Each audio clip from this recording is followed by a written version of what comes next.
Welcome to the show, fellow humans.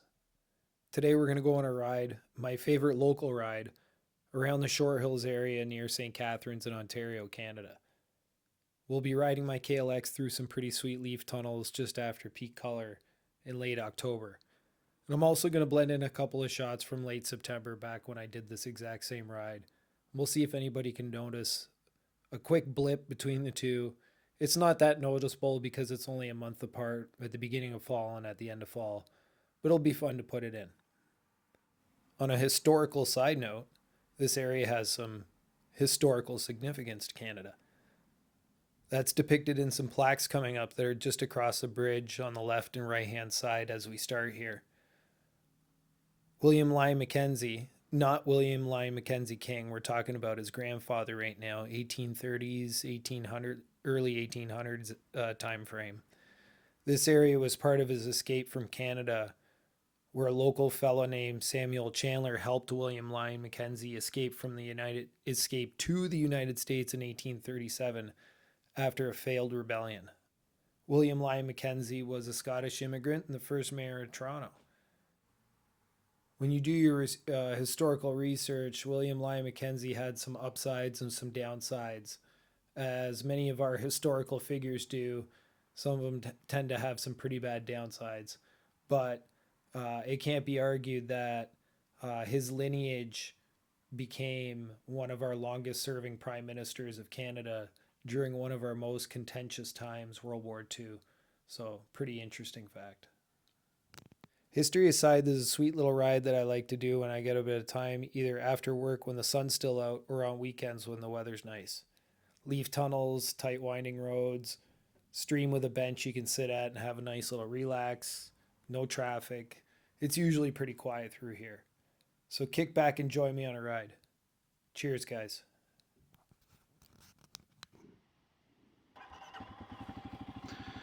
My favorite route, a little closer into the fall. Let's go check it out. We'll take some more pictures at the halfway point. All right, let's go.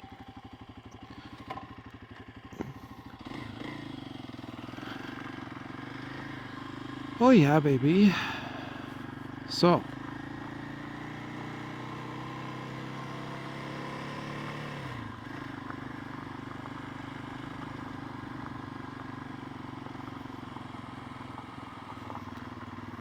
little plaque up here. There's a couple little things to read.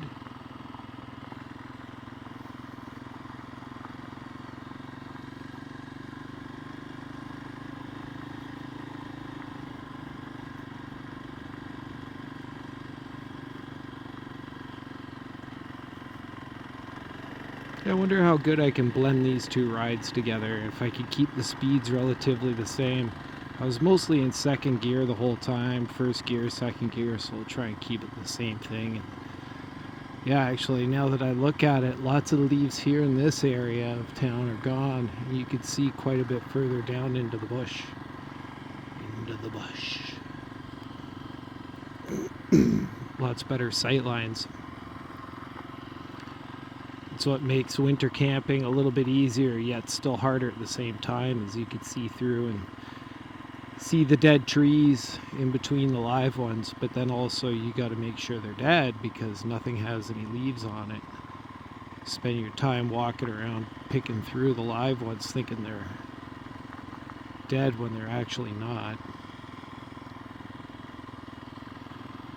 If you know what you're looking for. Most of the time you just pick what's fallen over anyway. The lack of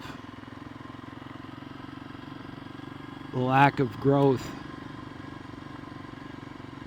of foliage just enables you to see further through into the bush, enabling you to see those downed trees a little bit easier. The lack of undergrowth, the lack of foliage. So yeah, this road will be closed soon. Right at the end of October. Maybe I'll be able to get one more ride in. But yeah, this is my favorite local little kind of, I mean, it's not off-road, but we got a little circuit here. Do nice and slow. I don't zip through here. Nice and quiet. I know people bring their horses through here, so we don't want to spook anything. There's a couple of steep little hills here and there, and then Nice little path with a nice little stream with a bench you can stop and sit at.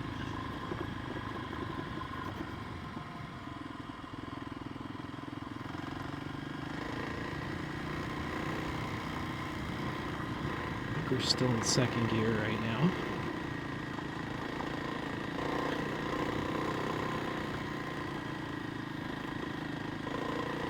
Yoo-hoo. I think I puttered up that last time I came through here a little slower, if I remember correctly. But yeah, we got some beautiful colors today. There's still, it depends, I guess, where you are and how exposed the trees are over top that I'm driving underneath. That last batch didn't have to see much it seemed to have much leaves and foliage, but this place here, a little further along, has got quite a bit of color. Beautiful. Beautiful.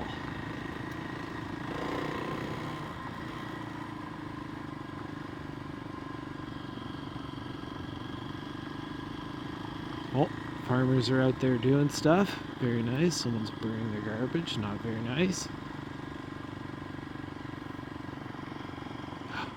Alpacas. Hi, guys.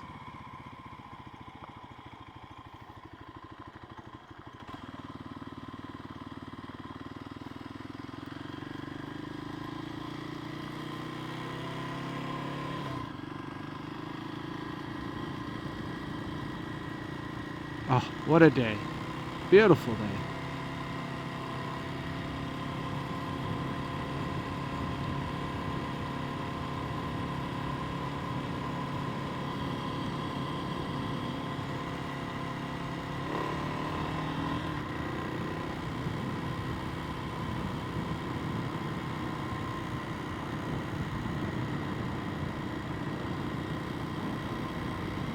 Loading her up.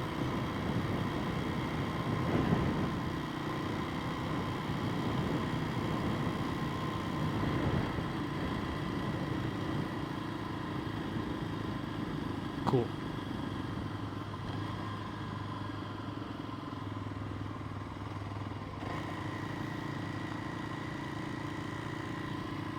Stop here. I got some pictures last time I came through here. Maybe I'll just post them up and do a little interlude here.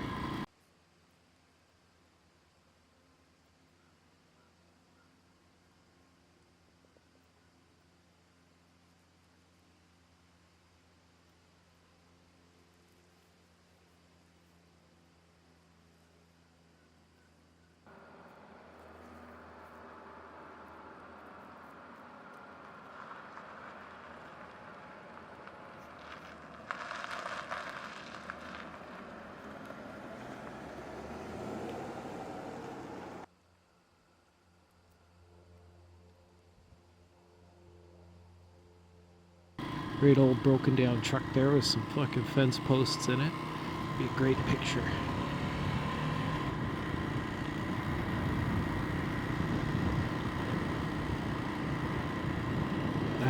That truck I haven't taken too many pictures of yet, but they're growing something there. They sure got it protected from the deer, whatever it is. Got lots of fencing up. Looks like deer got through in a couple spots. The deer won, human 0 in a couple spots. Oh, look at this. Fucking love it. And this is just a couple kilometers from the house. I don't have to go too far to get to it, luckily. It's kind of country drive, short little country drive close to the city. Sometimes I'll bring the one wheel through here, nice and quiet like.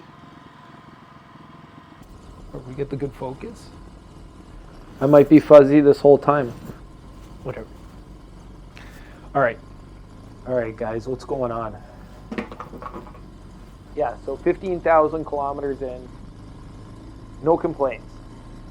Yeah, I love it. Enough that I want to take this motorcycle down through Mexico.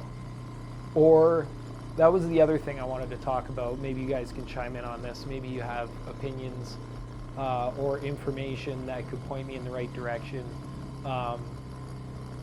So say you want to go down to Baja, Mexico and ride.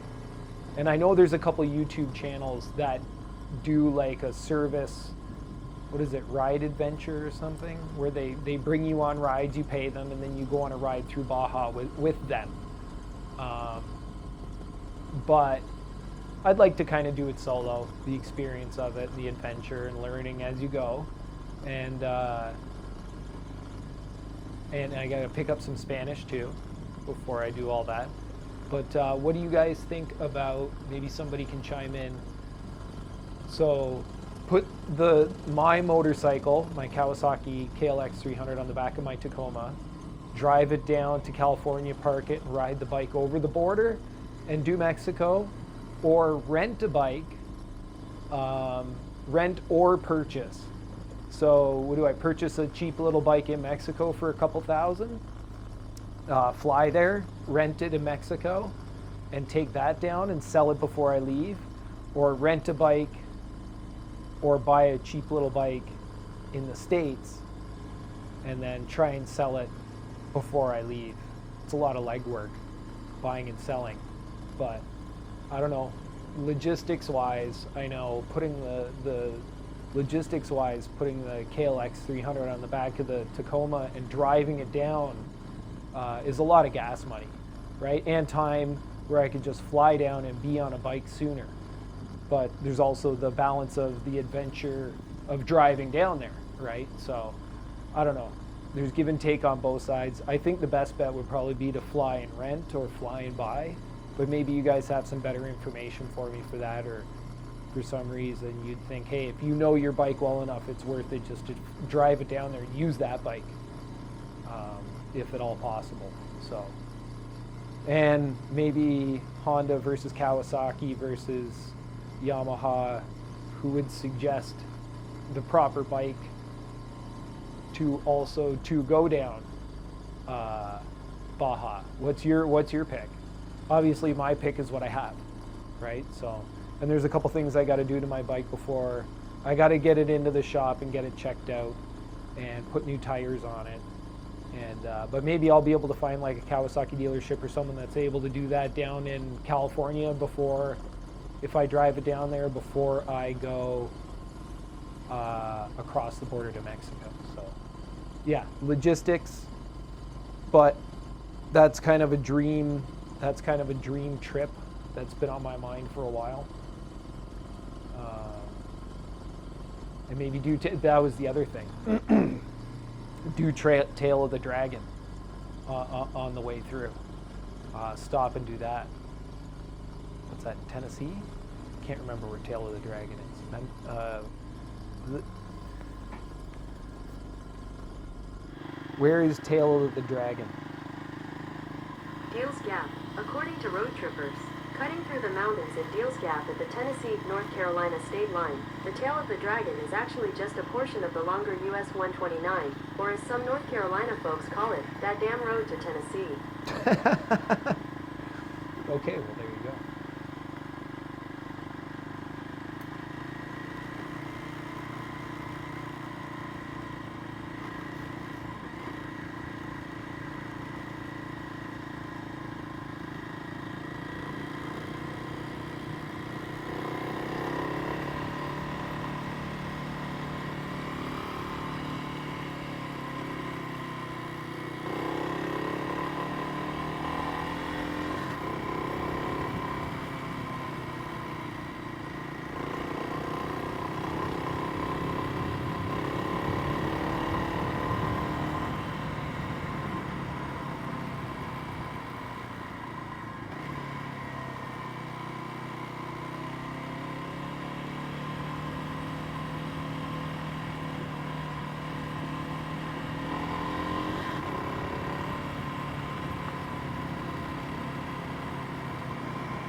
was at high hopes.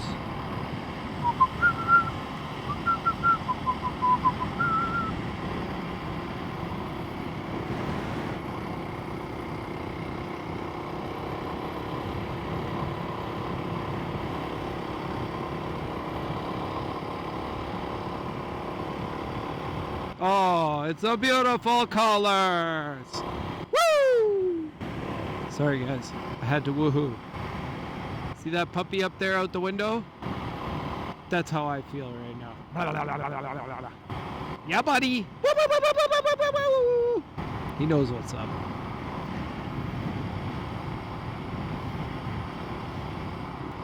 We got high hopes.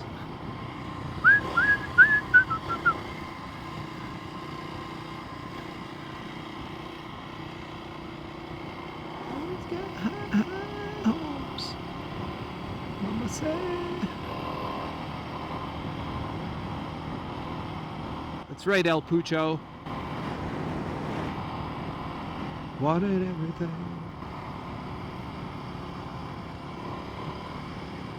Come down. Whoa. Stay up on the rails.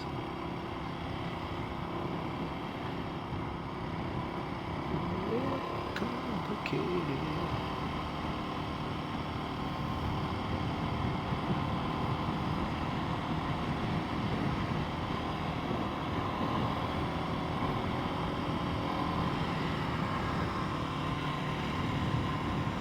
Oh yeah. I wonder what time it is.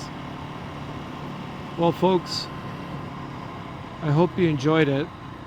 This is where the circuit kind of started. We'll go a little bit further here as I talk out the exit, but we're basically at the end of it. The circuit kind of started down that hill there.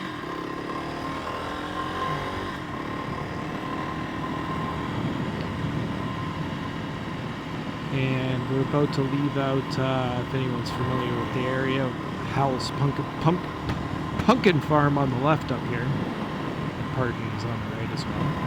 We got a beautiful leaf tunnel that I didn't really show on the way in, but we'll leave it up for the way out.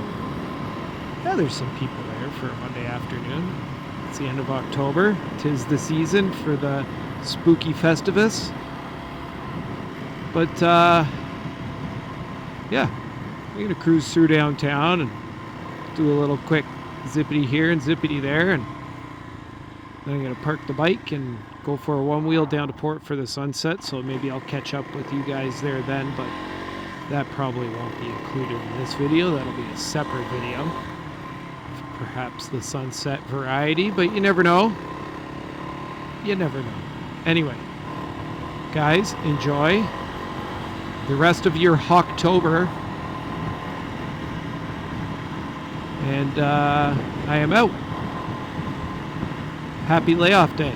Cheers.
Check 1 2.